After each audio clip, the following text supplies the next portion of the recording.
Would you rather listen to Blue by Leanne Rimes on repeat for 24 hours or listen to Blue by Eiffel 65 on repeat for 24 hours? Oh God, that's an evil question.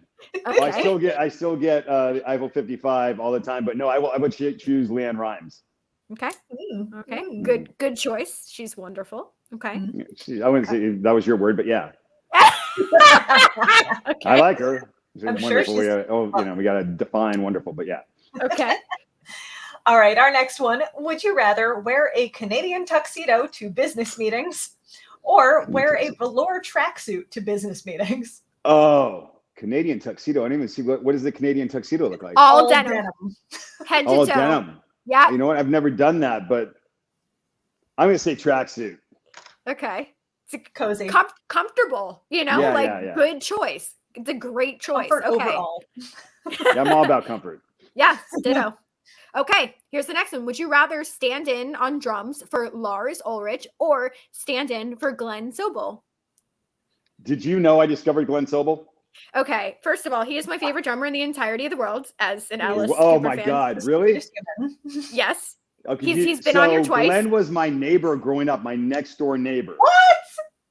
That's nuts. So, okay, a little factoid. I thought this was a joke. So, no. Glenn used to play. So, we grew up in the same neighborhood. When I got my first house at Zomba Publishing, I had Lincoln Park, I had Macy, but Lincoln hadn't gotten a record deal yet. But I was living right across from his family, and Glenn would play drums all day long, blah blah blah. And his dad kept coming over and was like, "Can you help my son out?" Blah blah blah blah blah blah. I'm like, I don't know, I don't have any, need for a drummer. And then I had this band, Beautiful Creatures.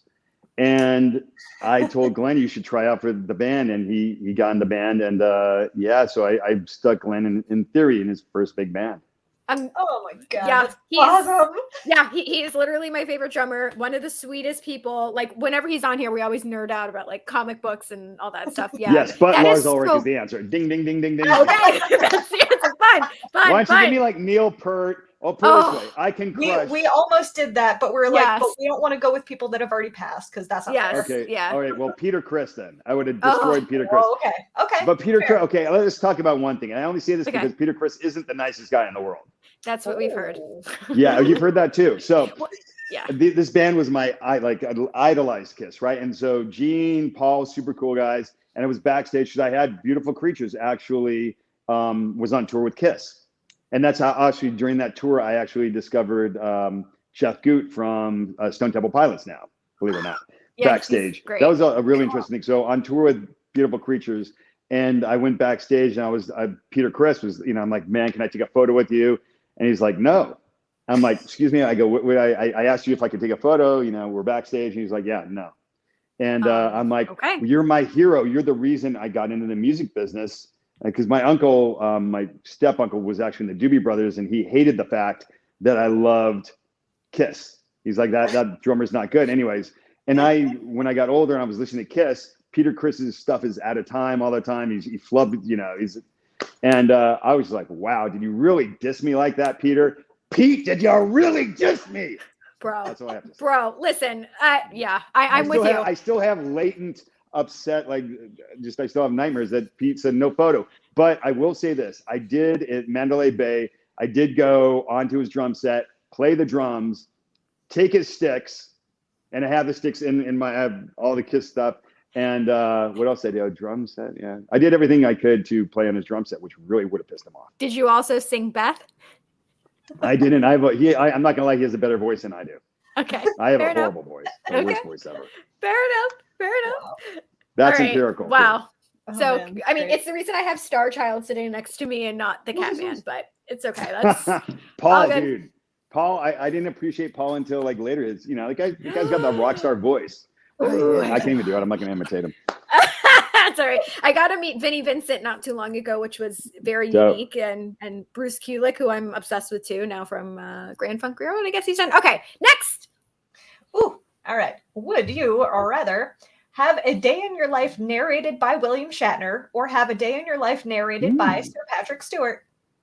That's a good question. Will Shatner, for sure. Now, pre or post space? Pre or post space? Oh, just pre. I just like his voice. Yeah. Fair I enough. think my dad had something that Will Shatner had said, like one of those outgoing voice messages at one point, you know? Oh my God. Yeah. Yeah, What about Samuel Jackson, though? that could be an option too. Mm. We were also going to offer up Gilbert Gottfried. We didn't know what your taste Oh, was. no, So, not you know, Gilbert. it's like. I love Gilbert, don't get me wrong, but yeah. Okay. Shatner it is. All right. Here's the next one. Would you rather produce a reunion of Led Zeppelin or produce a reunion of Abba? Oh, come on. Zeppelin, yeah. Okay. Correct. Correct. Zeppelin Give record me right something, there. yeah. All right. Next one. All right. Would you rather write a song for the first band you saw live, being, I guess, Foreigner, or would you rather write a song for the first musician whose album you bought? Ooh, first musician or first band? Either one. Yeah, Ooh, either one. Well, first band. So I don't remember if it was either Destroyer by Kiss or Toys in the Attic by Aerosmith, but both of those I would have loved to have worked. Foreigner, I just yeah. Okay, sorry, Cool Foreigner. band, but Yeah, No. got it. The Okay, so other one. either Kiss or Aerosmith. Okay, fabulous. All right, we got two more. Would you rather collaborate on a soundtrack with Danny Elfman or collaborate on a soundtrack with Randy Newman? Well, I love Randy. Amos Newman, his son, I'm really good friends with, but Danny Elfman is incredible. So, yeah, I remember before they even had a record deal, they were playing free shows. And another little side note, I was complaining that I never could go see a live show, and my parents wouldn't let me go see any concerts. And I was like, I want to go see this Kiss concert. And my dad's like, no. He goes, you open up the newspaper. He goes, hey, there's a free concert by this band, Oingo Boingo. You can go to this. I'll take you to that. And I'm like, I don't know, Oingo Boingo. And then this had to be like 77, 78, something like that. Hell yeah, Oingo Boingo. Hell yeah. Oh, yeah. I love that shit. All right, the last one. All right. Last one. All right, make it good. Would you rather bring back Hit Parader magazine or bring back Cream magazine? Well, my friend Ash Evelson did bring back Hit Parader, and I was wearing a Hit Parader sweatshirt 2 days ago. But Cream is dope as hell. But since Ash Ray brought back Hit Parader, I'll bring back Cream. Hell yeah. Yeah. Done and done.